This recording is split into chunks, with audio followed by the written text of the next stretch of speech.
Alright, welcome everyone. We're Semblance of Sanity. I'm Caleb. I'm Jacob. And we're here for March Comes In Like a Lion, Season 2, Episode 10. Alright, Okay. That last episode ended on a very wholesome but sad note because we have... Everything is alright now. Why? Yes. Because Ray is because here. Ray is here. Yeah, and Ray getting to spend time with... Hina. Yeah, thank you.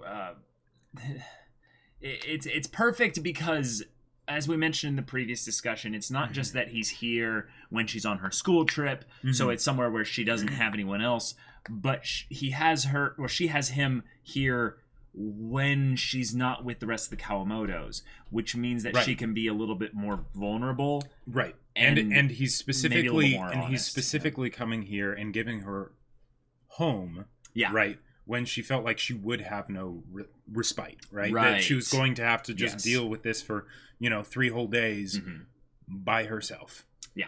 But she doesn't, because he's here. And that's really good. Yep. I would say what I'm primarily looking forward to here is a really good long conversation between the two of them. Yes. I want some good focus on that. We had in the previous episode Ray pretty soundly defeating Junkei, I believe it was. Yeah. After he defeated Harunobu with Junkei defeated Harunobu by using a stamina tactic against Harunobu by drawing out that first match into a tie, which then made them do a rematch. And Ray almost lost, actually. But yeah, he almost lost his cool. Lost his cool more than any actual loss. But he collected himself. He made sure to just play a good game. Yep. And destroyed him. Yes. Yeah. And there was a sense of kind of justice in that. Oh yeah. This was a divine smite paladin kind of a thing right here. Yeah. Yeah. Ray took some. It took some pleasure in it. Yeah. Oh yeah. But we still have that whole Harunobu situation to deal with as well. But first, Hina. Yeah. So y'all, without further ado, let's get into this. All right, everyone, we're going to be starting the episode in 5, 4, 3, 2, 1, now.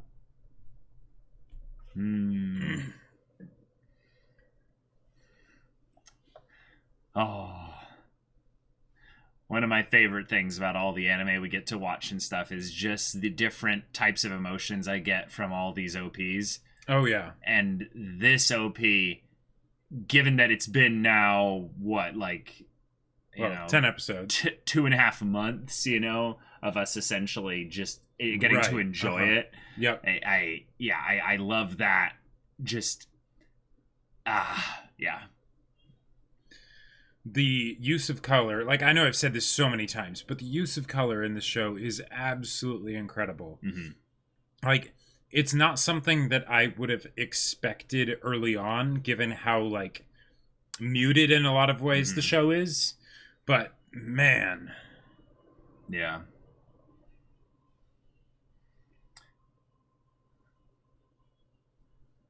Because it's only muted when it wants to be. But then when it wants to show, the emotion of a scene, the colors come out. Yeah.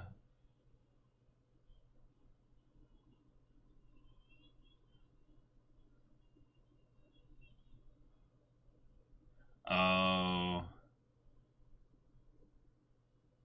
Now, obviously, it's symbolic, the little butterfly, but the fact that it gets away out of his embrace. Silver wings. Okay.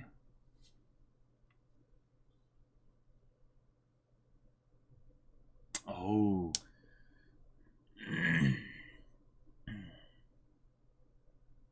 Oh. I'm a little surprised that we're getting this right now. All right.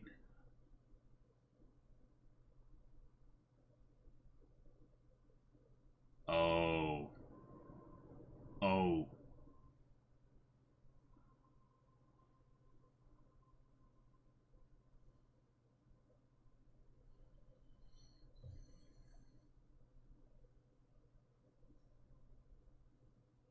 Whoa.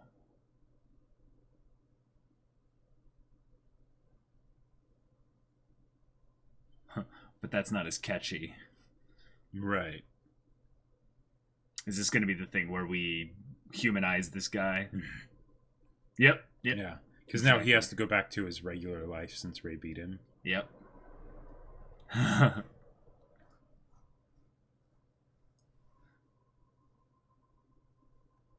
A gardener. Okay.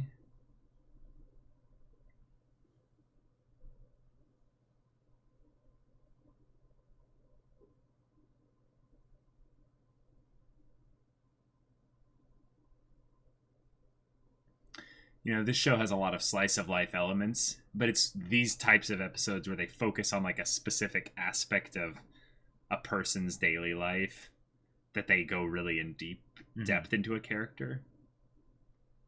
Oh, okay, we are still with him. Okay.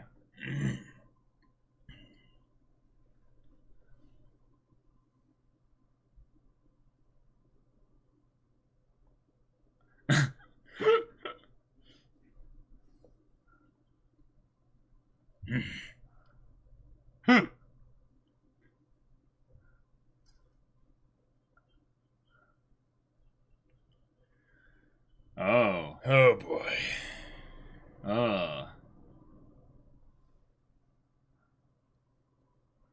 Oh yeah. Yeah. Oh. Little jabs. Whoa. Whoa, yeah. Yep. Mm-hmm.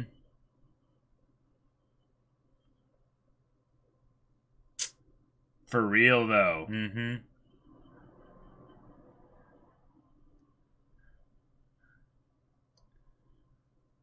But you don't. Yeah. Yeah. Yep. Nope. Not at all. Mm-hmm. Yep. Wow, this is really cool, actually. Like, what the heck?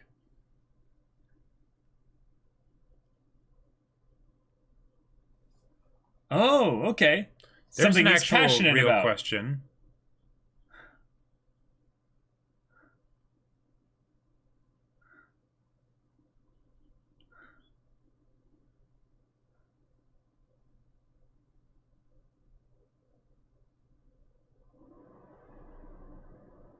That just reminded him of something. Okay, gotcha. I just gave him either the excuse to leave, or he's like, or he was right. actually like, oh, good point. Yeah, like I was so inside my own head, kind of a thing. Yeah, that I didn't look at the time or something. Yeah. Mm-hmm. Although I hope they get. Oh, I love this track.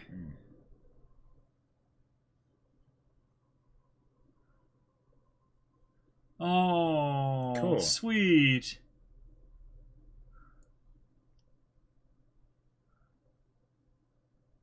Oh. Racing pigeons, though. And yeah, I never would have thought of that as a thing. Yeah. Raising racing pigeons, yeah.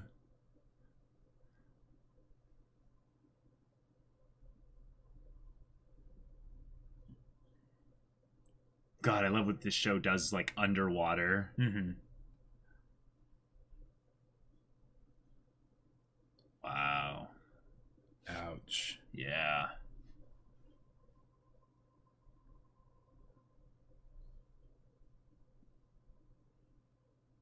No. No.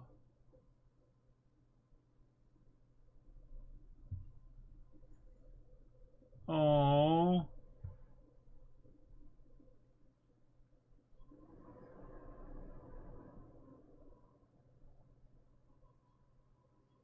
Oh. What a sweet guy. Yeah.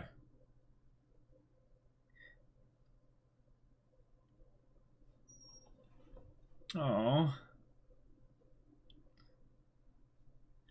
Okay. Whoa. Whoa.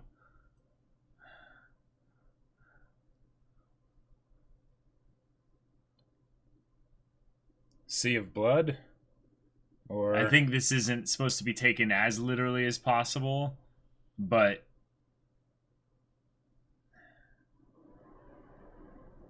I don't know.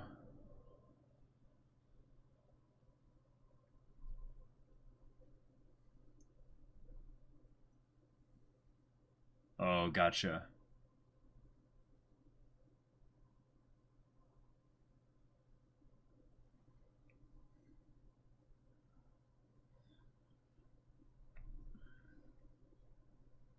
So he feels like he's drowning. Mm-hmm. Oh. Not anymore.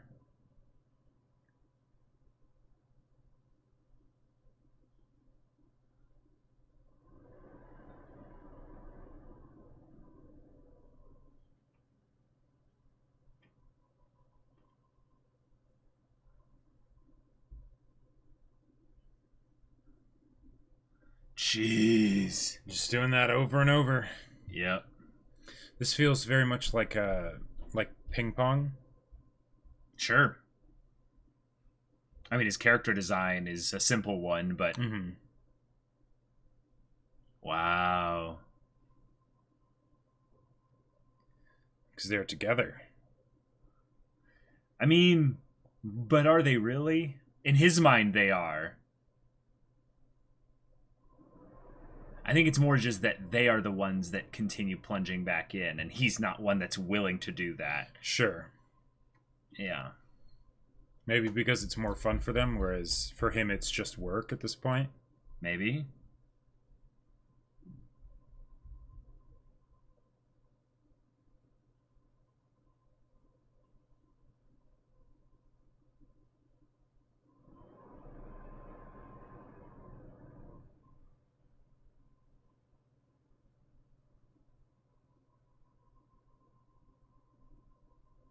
Wow.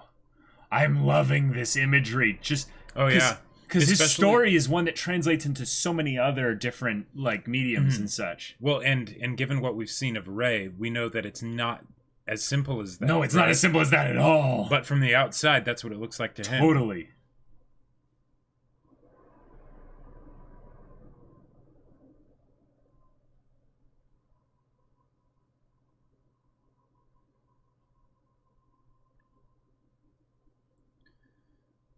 Wow. Except he might not.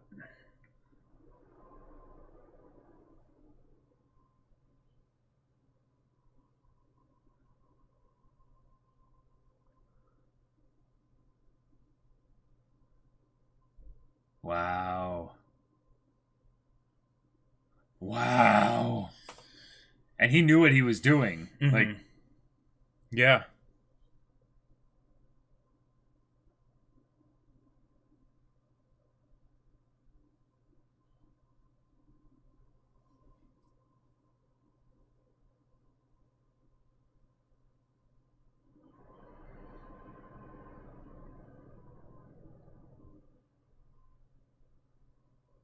Cool. Yeah. whoa.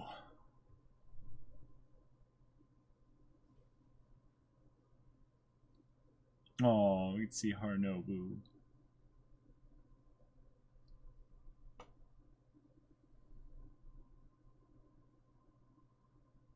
Oh. Oh.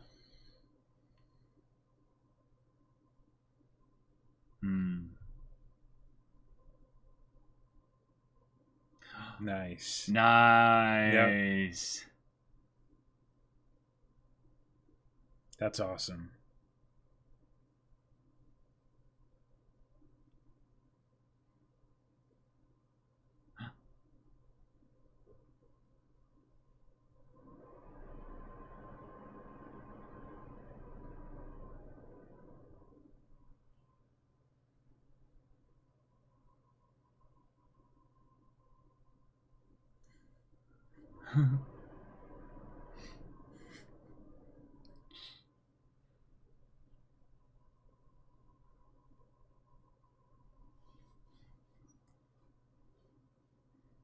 He saw the silver lining. Yeah. Oh yeah.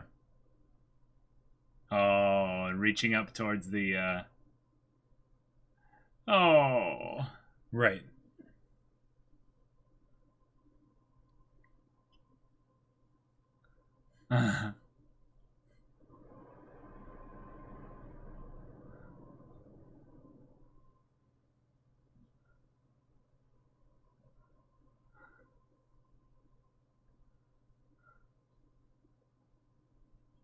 Nice. Cool. Nice. Just like you. Mm-hmm.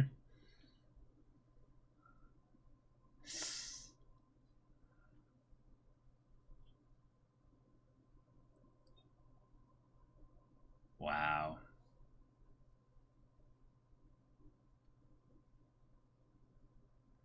Dang.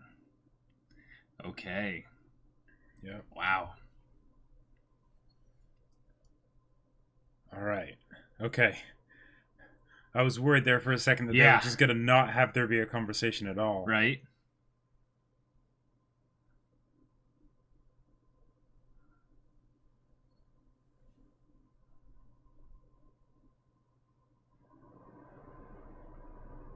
Okay.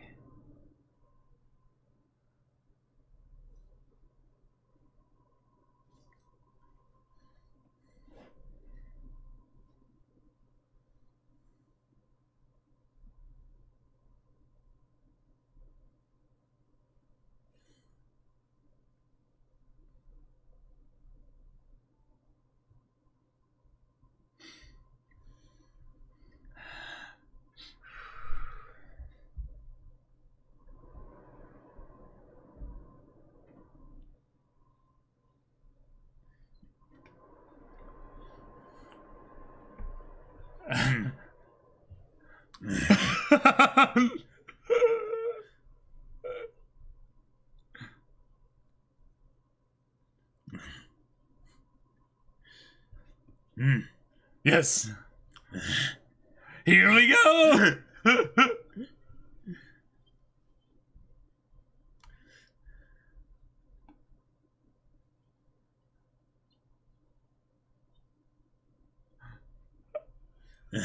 I love how they're making the chairs bouncing. Yes.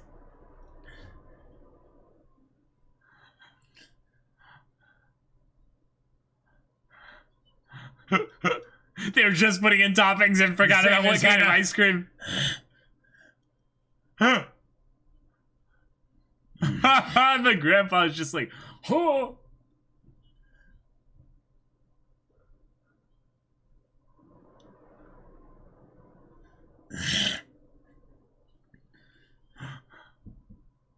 Oh, they forgot about it too.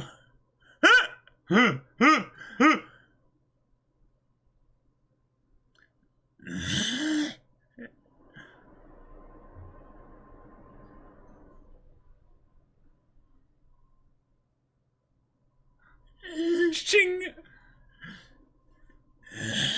Oh my god. That's so perfect.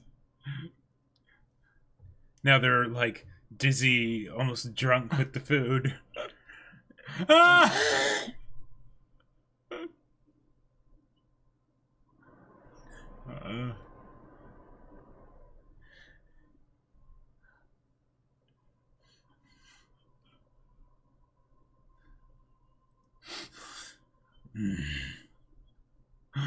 I love how she's like a vampire coming in with fangs to...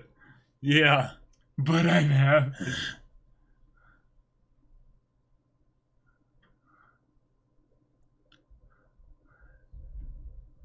A wash basin. Ah!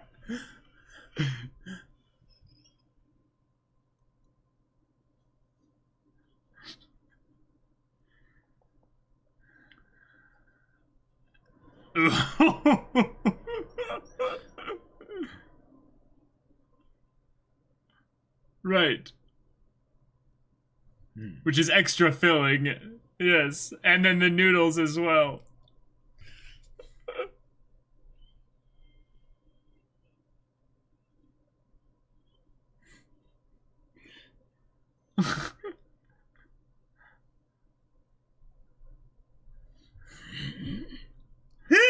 The demonic loop!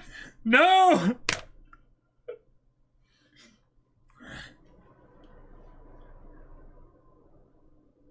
The planets. This. Yeah. Is this an auditory hallucination?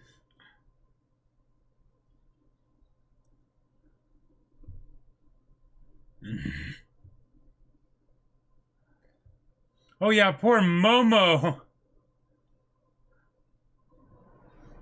Because if she had half of what they had... Pick me up, I can't walk.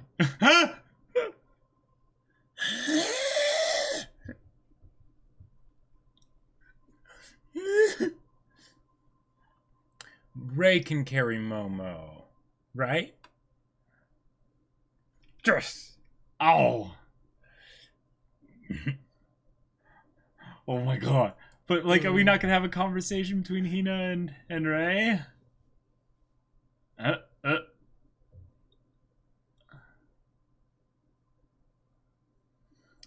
Full stomach.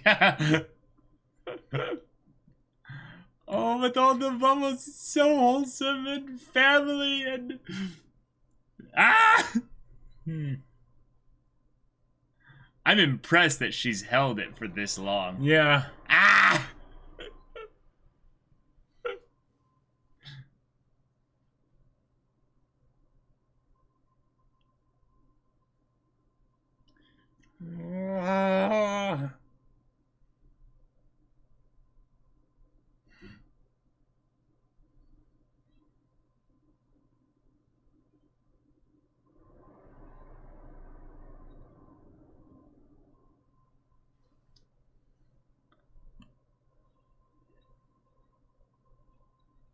Okay, so we're being told things out of order. Here, gotcha.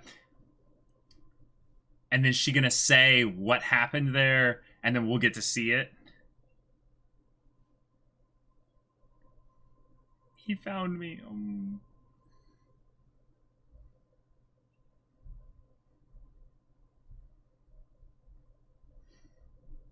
Okay. I'd like... Oh my god! Oh my god!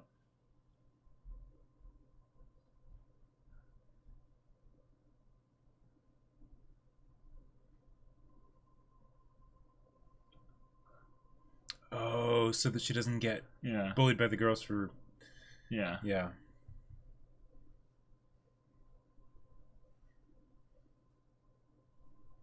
Gotcha.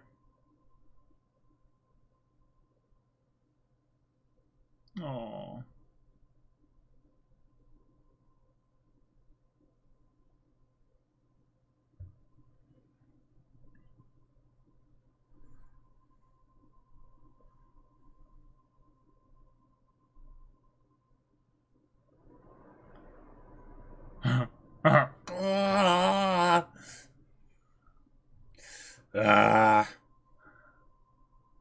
Where's the spoon? Wiggle.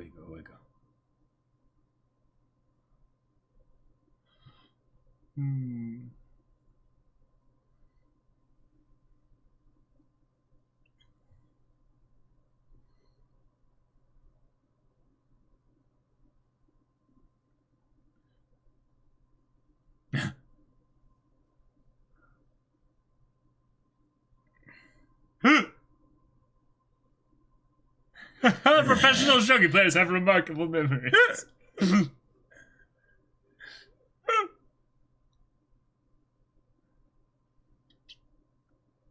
Oh, it tastes so good. This is so sweet.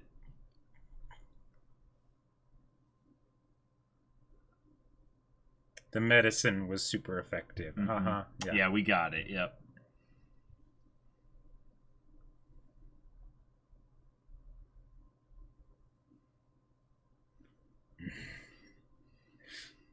Yeah, he beat a 9th dan. Like a 9th dan. Freaking crazy.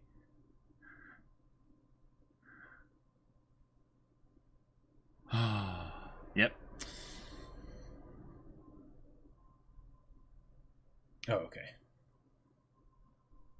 The light made me think that was Kyoko. I was like, oh.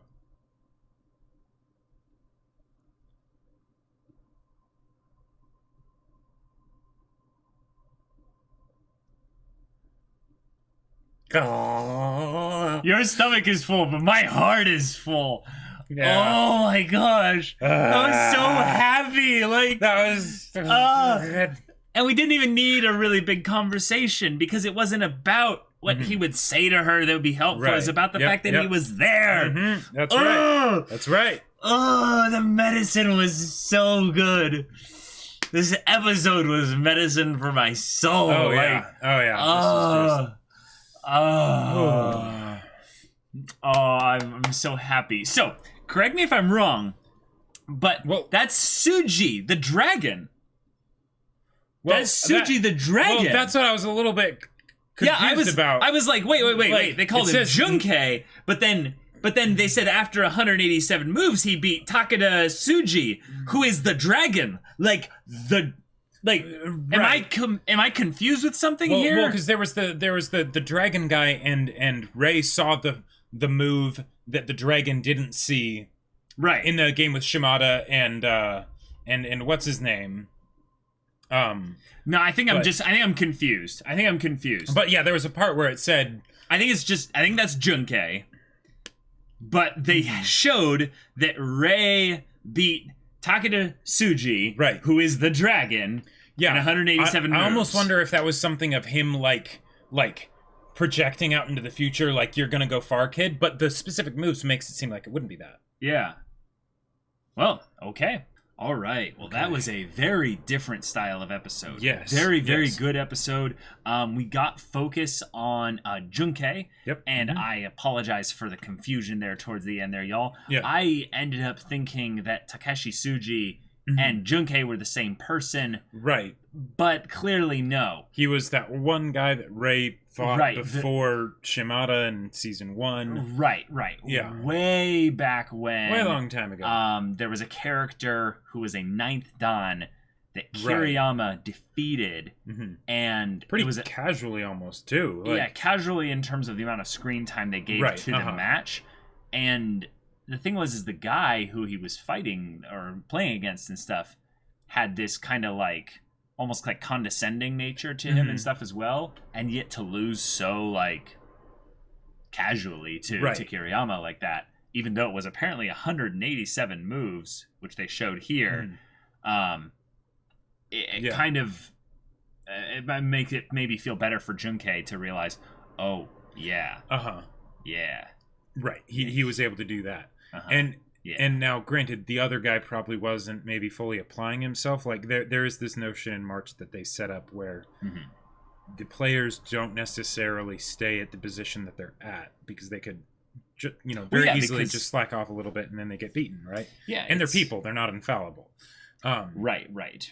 And also, the progression of ranks is not one where you retain them via a kind of a level-up progression system. It's more of a, this is based on your current win-loss ratio, and or if you get losses, you get negative points. So actually, like, being a 9th Dan doesn't mean you're one of the greatest players of all time. It means at a time you were one of the greatest players. Right, because it seems like it's a lot easier to avoid going down in ranks than it is, say, to go up in ranks. Like, well, just don't play. Then you might not go, down necessarily as much.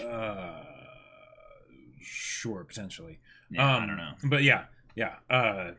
But this, I'm very glad though that as great as the stuff with Junkei was, that was just one part of the episode, because with how the previous episode left off, I would have been just a bit salty if they didn't focus on the Kawamoto, specifically Hina, in the next episode, because the way it left off was absolutely amazing, and the stuff that we got from them this episode was wonderful. Right. So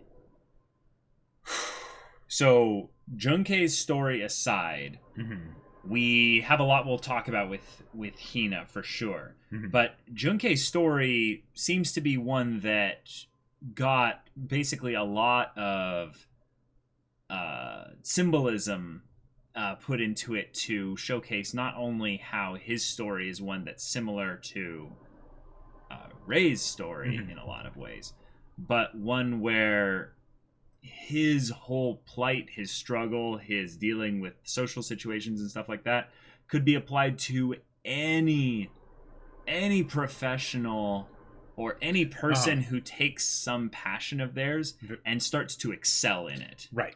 Yeah. And it also is is a great sort of outside look into Rei, because since this guy looks up to Rei and Nikaido so much, yet we've seen Rei at his lowest moments, right? We've seen him when he was struggling a ton and not applying himself, and you know, where his shogi was a representation of his own emotional state, which was not doing too well. Right. And they kind of also did that with this guy here, where his emotional state was not doing too well.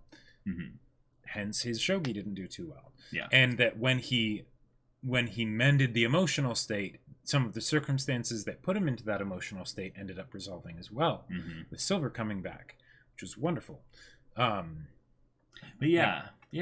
his character was one that we had no prior connection to before the previous episode too, before this. Yeah.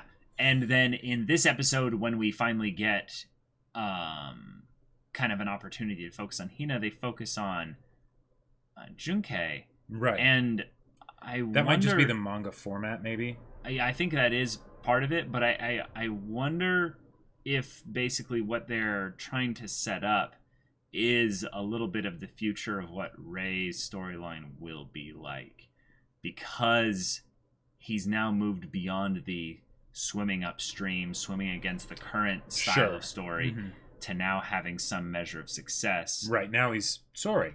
Is there going to be a switch where people start to treat him a little bit differently, potentially, because of that? And I think that the main reason why they did this is to humanize Junkei, because he was vilified quite a bit in the previous episode by Rei in a lot of ways. And I would say, like, the audience, you're meant to intentionally think that he's a villain in a lot of ways. And while I think that there's no definite evidence that he was intentionally trying to draw out the match for the purpose of attacking his health, I think I think it is basically, it was a strategy thing of basically him working harder than his rivals, so that he would win.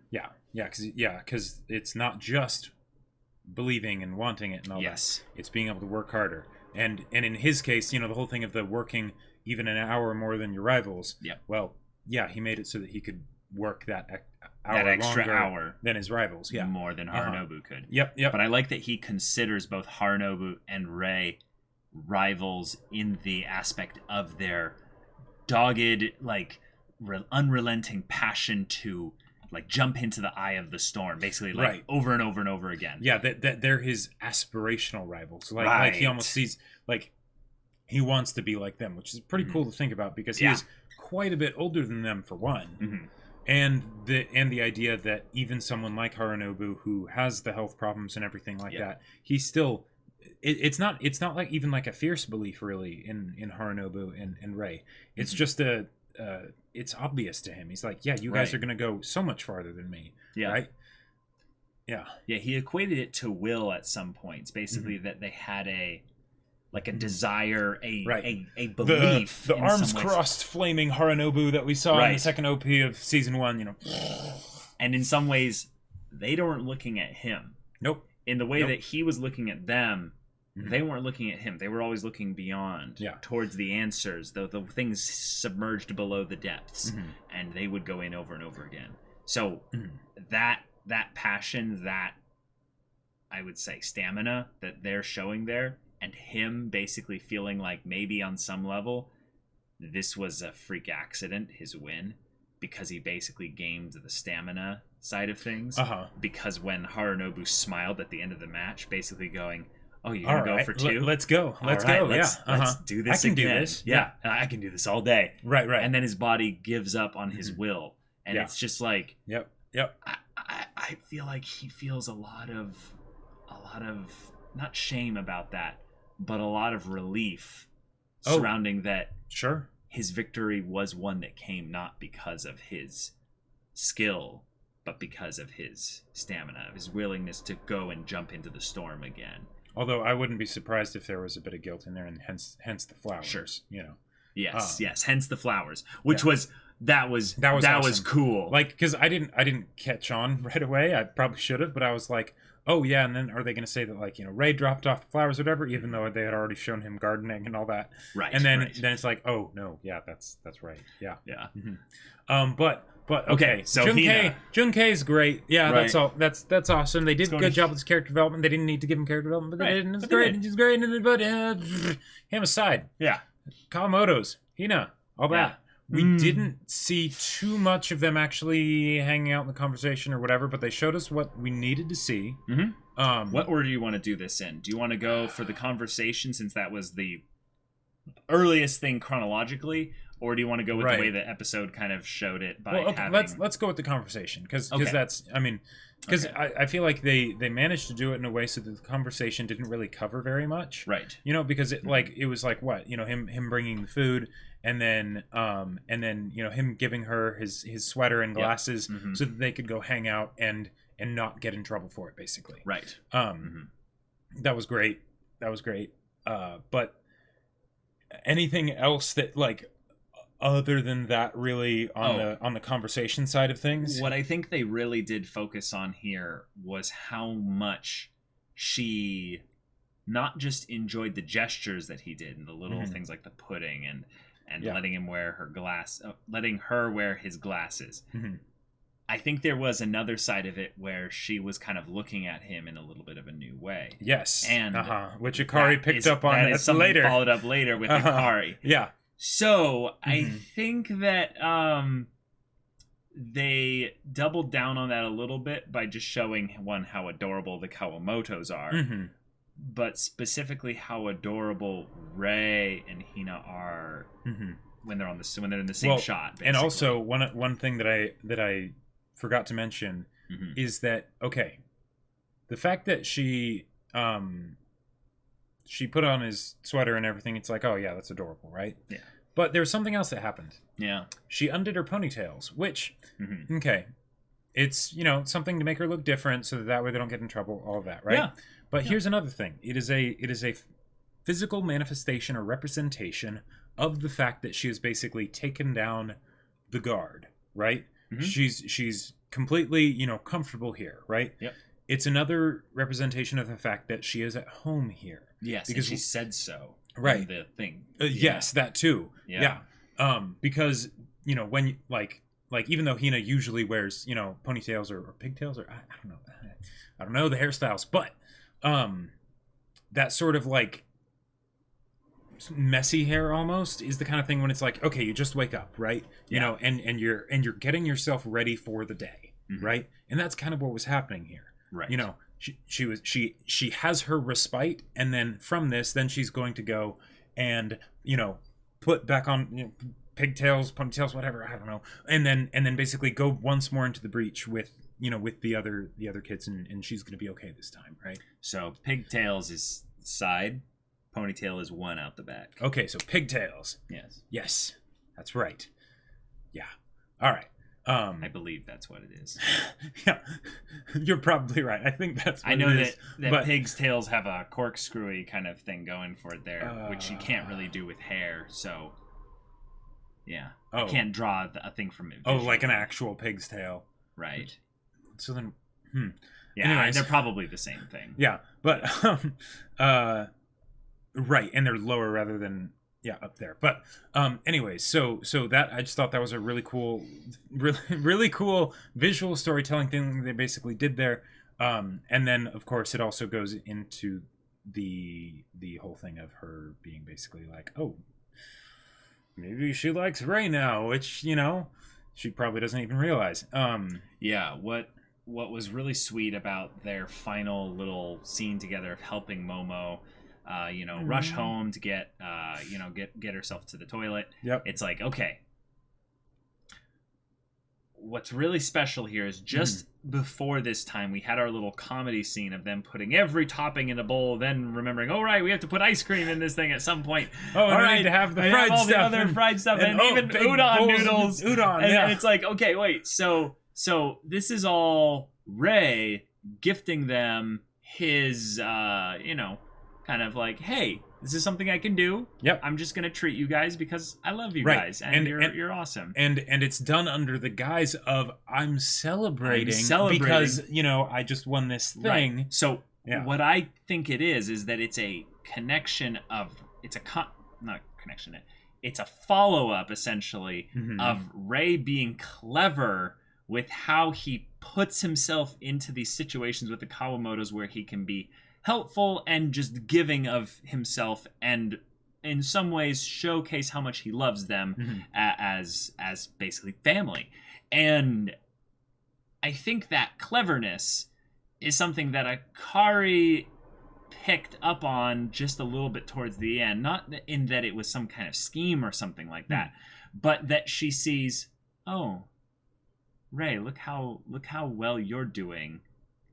And then Hina, how well you're doing because of how well Ray is doing. Now, obviously, Hina is doing well because of the amalgamation of a whole bunch of things that have happened recently. But the fact that I think they told it in this order showcases the importance of Akari noticing at the very end. Gotcha. When Hina comes back and is like, you'll never believe what happened. Try and guess. No, I'm just going to tell you. Ray came, he knew where I was, the location, we didn't even plan this to meet up. It was so cool.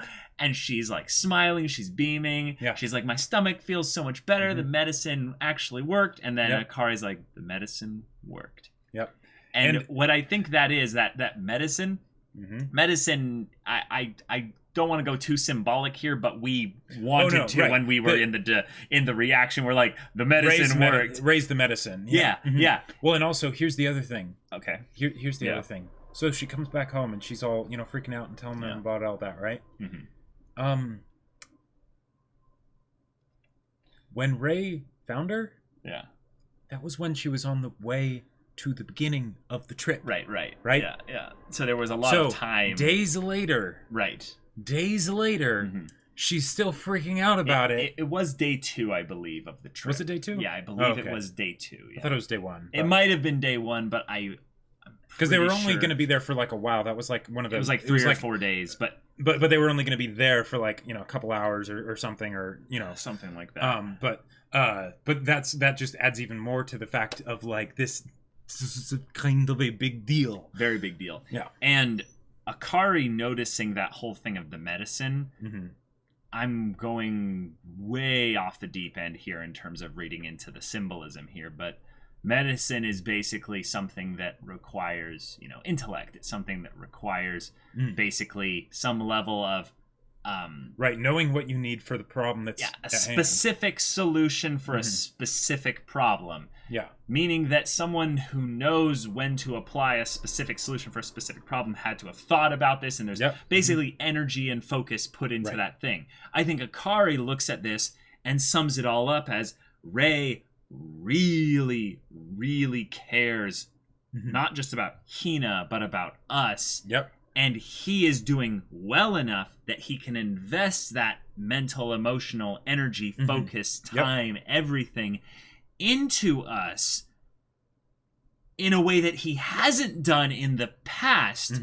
And while it's adorable and sweet that he's helping Hina, like in this moment here, she's, I believe, smart enough to realize that this is a side effect of how well Ray must be doing more recently. Sure, yeah. And I don't know if she's actually observing that and perceiving that right now,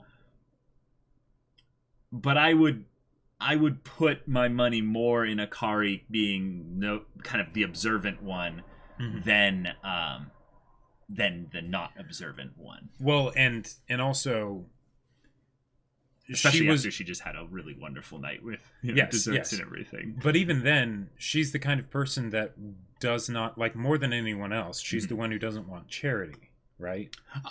Like she always makes sure to pay Ray back. But that's specifically money. No, I know.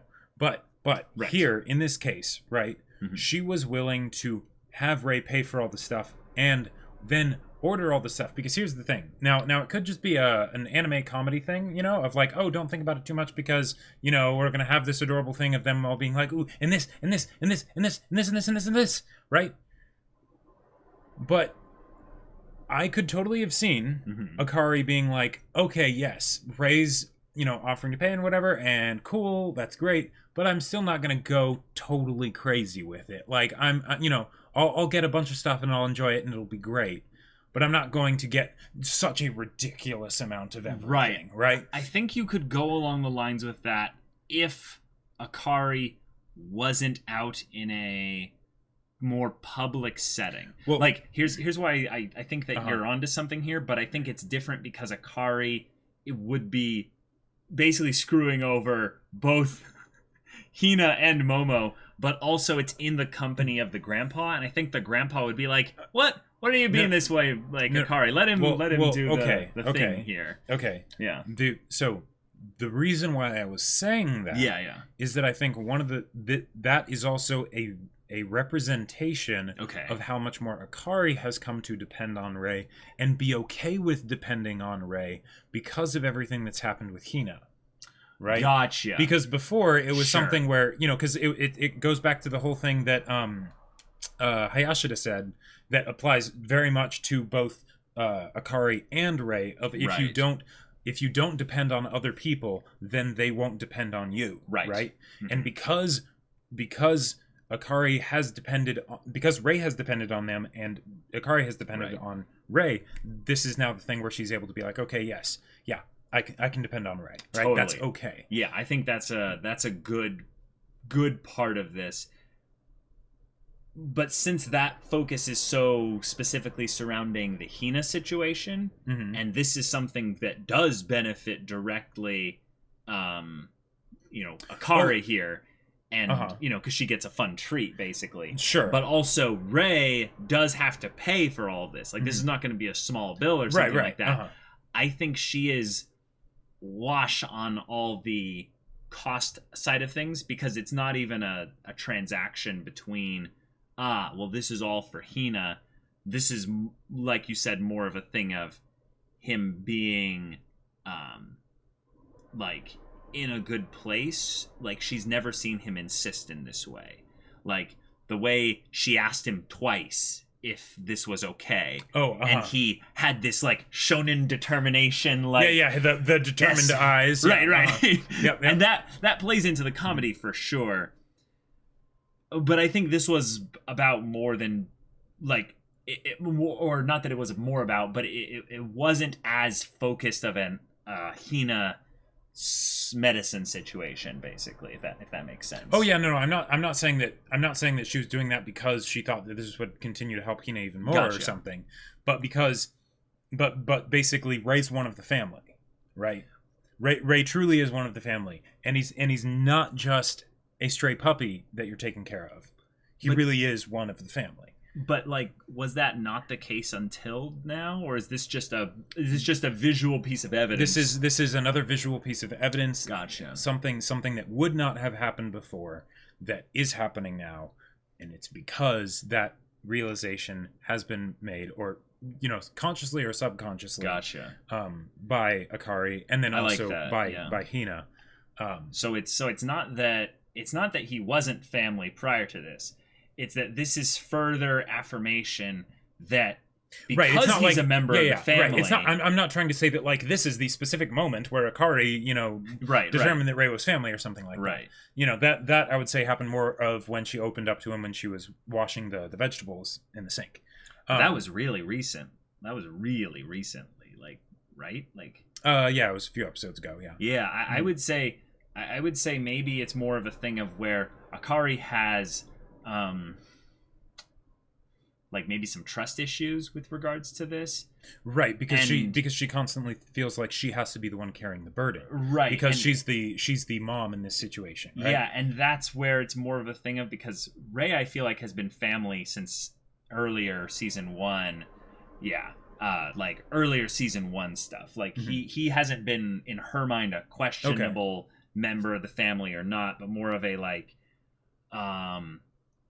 can I actually trust to rely on you and this is, like you're saying, it's more visual evidence of that. Yeah, because she doesn't depend on her own family, really, in a lot of ways. Right. Like, the aunt was I actually think that was a really, like, interesting psychological thing. The whole thing of, oh no, if I have gained weight... The aunt is going to be like this, vampire also, coming in like, did you gain weight? Are you not taking care of yourself? Are you you taking care of the family with all that? And I'm like, oh, that maybe that's just a social thing, but like that feels a little dirty. Like, oh, well, and a lot of that is probably because it's that weird thing of she's also working for her aunt. Right. But then, like, even with the grandpa and stuff, like, we've never seen her open up and be vulnerable with the grandpa. Now, granted, this is a story that's from Ray's perspective for the most part, most of the time. So it makes sense that we wouldn't necessarily see that, but she's always kept things close to the chest, right? And now here, well, things are changing. They have changed, and now people are starting to realize how they've changed. Akari probably the most because she's able to witness some of these changes from the outside looking in. Oh, all right. Yeah. There we go. Yeah. Yeah. Oh, okay. So. Okay. Wow. So there's another 12 episodes left in this season. And this might actually go into a full blown romance show from here on out. Like who knows? Who knows? It could. Like, the Shogi will be in there too. Definitely. Yeah. I think that this is more of this arc of the story will be on different terms now if it's ever brought back up in the future. But it won't necessarily have to be the main point of plot conflict or whatever. Right. Yeah. Because like, Hina won't even realize it for probably a good amount of time. I hope that's the case because one, she's young. Oh yeah. And two, Ray is also not, I would say, fully all the way there yet with regards to his emotional maturity. He absolutely loves the Kawamotos, and he's more grateful in some ways, so he just can't help but want to give back to them. Right, exactly. The question of, because there's no doubt that the Kawamotos loved Ray before this, but the question is for Hina, it turning into something more, Sure. And and he, like, Ray went above and beyond this episode.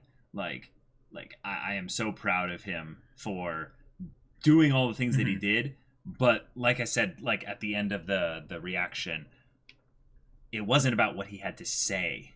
Yep. It was the fact that he was there. Right.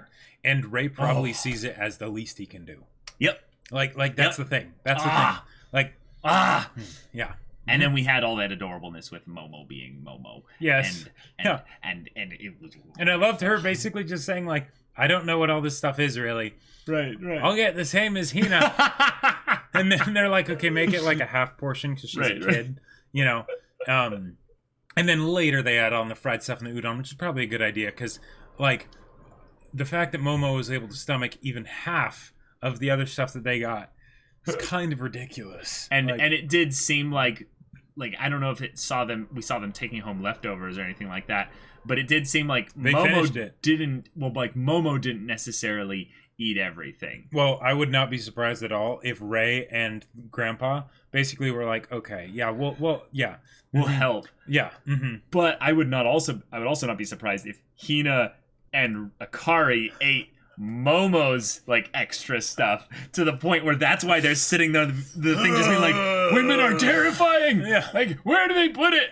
And I laugh at that whole concept because I'm like, okay, I get it. Yeah, Ray's not used to eating a lot. He's a grandpa. He's not going to eat a lot. Jacob and I, though, like, we put away food that make people just go, oh! Like we just came back from Texas a while ago, and it's like barbecued, like, tons of meat and stuff, and we'll just be like, oh yeah, just, like, put it away. It has gotten to the point where it's been actual terror, like, on people's faces. Not just for, like, anime comedy of massacre, but like shonen protagonist level of inhaling food. So yeah.